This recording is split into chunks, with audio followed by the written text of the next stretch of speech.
Welcome back to Nutty Nuggets, the random facts that are going to make you dangerously interesting.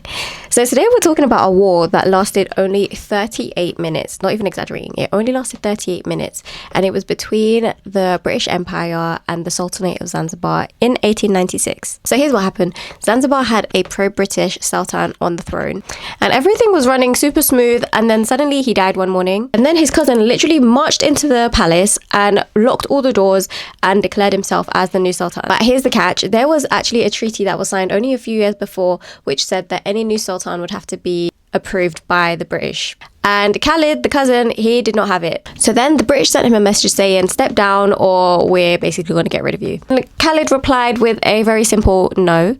So he thought the smartest thing to do was barricade himself inside with 3,000 defenders. He's got the royal yacht.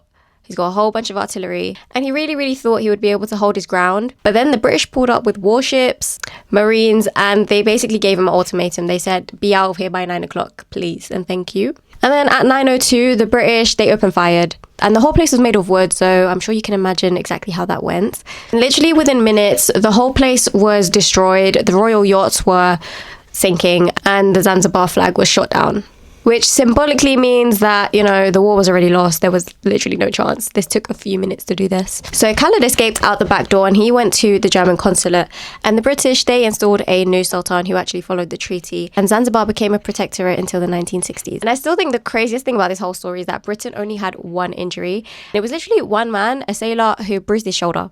That was it. And so it was very much a one-sided conflict in history, which lasted less than a lunch break, guys. Less than a lunch break.